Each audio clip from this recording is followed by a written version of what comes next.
കായംകുളത്ത് നഗരസഭ ഭക്ഷ്യവിഭാഗം നടത്തിയ പരിശോധനയിൽ തട്ടുകടകളിൽ നിന്നും ഹോട്ടലുകളിൽ നിന്നുമായി പഴകിയ ഭക്ഷണ പദാർത്ഥങ്ങൾ പിടികൂടിയെങ്കിലും ഹോട്ടലുകളുടെ പേര് വിവരം പുറത്തുപറയാൻ നഗരസഭ തയ്യാറാകാത്തതിൽ ദുരൂഹത.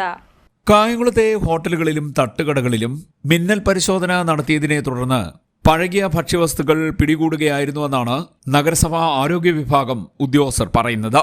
ദേശീയപാതയിലെ 3 ഹോട്ടലുകളിൽ നടത്തിയ പരിശോധനയിൽ 2 ഹോട്ടലിൽ നിന്നും പഴകിയ ചിക്കൻ വിഭവങ്ങൾ, തൈര്, ചോറ്, വെജിറ്റബിൾ കറികൾ എന്നിവയും ഭക്ഷ്യവസ്തുക്കൾ നിർമ്മിക്കാൻ ഉപയോഗിക്കുന്ന പഴകിയ വസ്തുക്കളും കണ്ടെത്തിയതായി പറയുന്നു.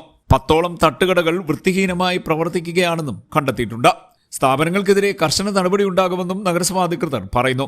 അതേസമയം പഴകിയ ഭക്ഷ്യവസ്തുക്കൾ പിടികൂടിയത് ഏതൊക്കെ ഹോട്ടലുകളിൽ നിന്നാണ് എന്ന കാര്യത്തിൽ പേരുവിവരം ഉൾപ്പെടെ വെളിപ്പെടുത്താൻ നഗരസഭാ ഉദ്യോഗസ്ഥർ തയ്യാറാകുന്നില്ല. ഹോട്ടലുടമകളും നഗരസഭാ അധികൃതരും തമ്മിലുള്ള ധാരണയുടെ അടിസ്ഥാനത്തിലാണ് ഇങ്ങനെ പേരുകൾ മൂടിവെക്കുന്നത് എന്നാണ് ഉയരുന്ന ആക്ഷേപം. മുൻപ് പഴകിയ ഭക്ഷ്യവസ്തുക്കൾ ആരോഗ്യ വിഭാഗം പിടികൂടുമ്പോൾ ഹോട്ടലുകളുടെ മറ്റു പേര് ഈ ഭക്ഷ്യവസ്തുക്കളിൽ തന്നെ എഴുതി പ്രദർശിപ്പിക്കുന്ന പതിവുണ്ടായിരുന്നു.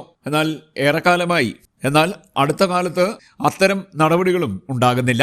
CDNet news, Kayamkulam.